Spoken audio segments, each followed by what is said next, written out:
All right, this is I'm Ed Hopkins. I'm one of the assistant state climatologists because Bridget and Steve Vavaris and Josh are all at some meeting for the central region or north central region of the state climatology and down in Davenport.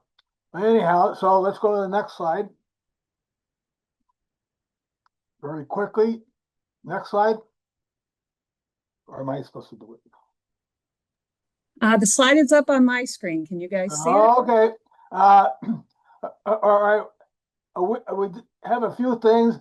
A week ago, we had quite warm conditions, which then were right ahead of a weather system that produces severe weather across many areas of the state. And since at that particular point, we had below average amount of precipitation. And we got a change all of a sudden towards cooler conditions and wetter conditions. All right. And another point we want to bring out is corn and soybean planting have been going on great guns due to the warm and dry conditions. And as a quick outlook, we're going to be have a not a lot of precip, especially over the Memorial Day weekend. And okay, let's go to the next slide. Okay.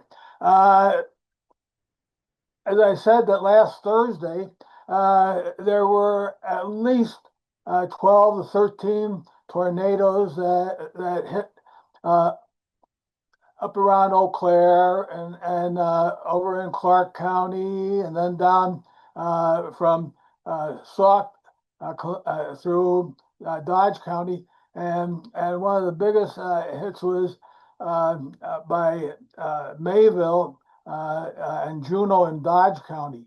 Now, I just want to make a comment that there was a lot of damage done, especially to the farms, and you know, you guys who may have had damage, we're going to have to, or you're going to have to go and document this. Hopefully, various things are going to be available for you for low-cost loans. Next slide. All right. All right. Over the last week,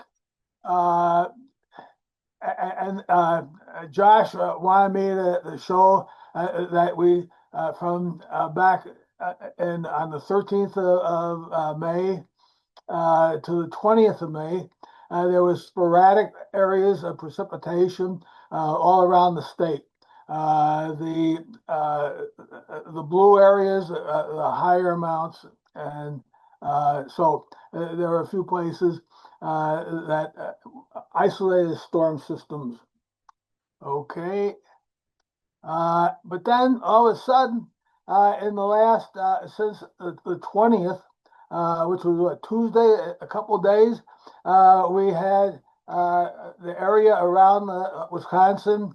There's a lot bigger area of precipitation because the weather system that was out to our east was funneling a lot of broad scale precipitation into our area. And so we have a band from like Milwaukee, Ozaukee County up towards up north and west of up towards Trempealeau County and such.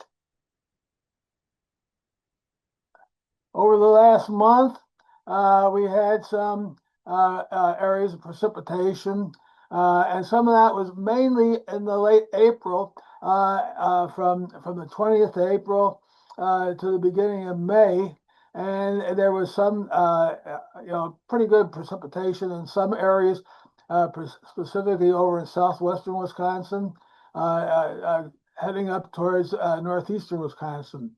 But then there's other areas of the state that had less, especially down along the southern part of the state, south and east of the Madison area. And this is, is one of those things. It was primarily thunderstorm driven. And just another view over the last 30 days. Take a look at the panel here on the right, and this is the percentage of precipitation. The green, all the shades of green, those are precipitation amounts that were far above or above the 30-year normals. Elsewhere, especially down in southeastern Wisconsin, it was fairly dry, as indicated by the yellow and orange shading. Continuing on to the 90-day from mid-February on to just about a week or so ago, we had a similar type of a pattern. A fair amount of precipitation in the northeast and central sections, dry in the south. And that's reflective in some other types of things too. We'll just continue on in that. And I want to show a little bit because we're all interested in the amount of soil moisture, how much, especially here in the beginning of the growing season, because we've had dry conditions, especially across the south.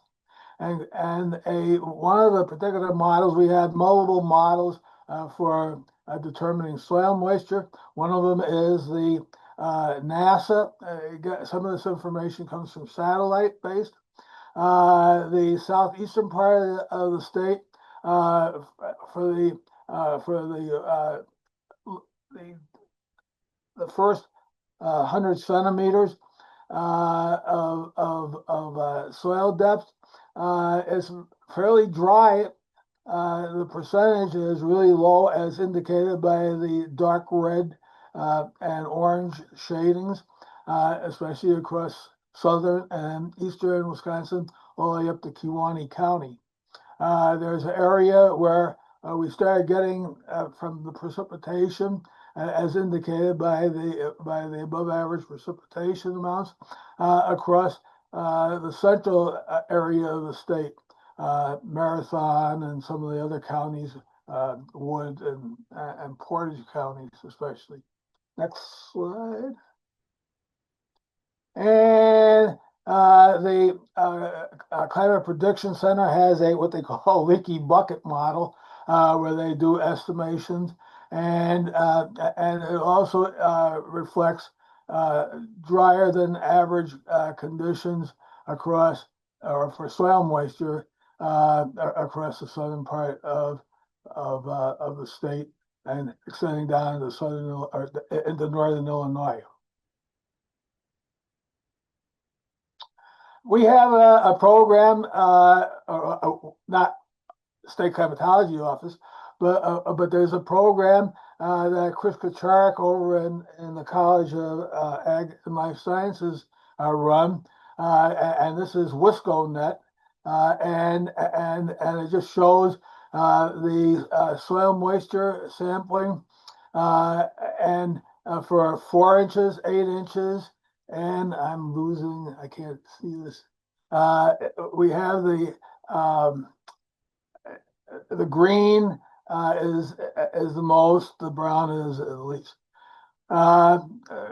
Josh had put together, looking at how between the 13th and the 20th last week, how much the soil moisture, as indicated by the WISC.net, these automatic weather stations around the state, and the soil moisture has changed. And the pinkish or that reddish shading indicates that there's been a decrease, not by much, but no, it's there. What's going to happen? Oh, and there's a little bit of improvement up in Door County and Oneida County. What's going to happen in the next little bit? Well, we've had a fair amount of precipitation in the last week. This is going to hopefully be reflected in this change in soil moisture to a positive. The NASS from the USDA shows that 70% of ag soils are considered to be adequate, both the topsoil and the subsoil. And the numbers in the brackets indicate the change from the previous week, and it looks like we haven't had not much change, which we're doing a little bit better than our neighbors in Minnesota, Iowa, and Illinois. Okay.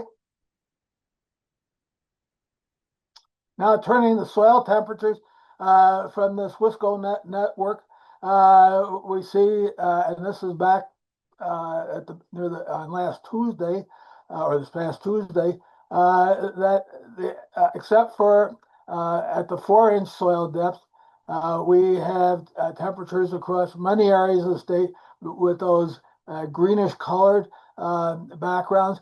It's over 50 degrees Fahrenheit, which is a temperature that, like, say, for example, corn could germinate in. And we do have scattered areas up along the Lake Michigan shoreline, running all the way up to the Door County Peninsula, and then some over near the Twin Cities and up by Ashland, where the temperatures are below, well, they're about 47, 48 degrees.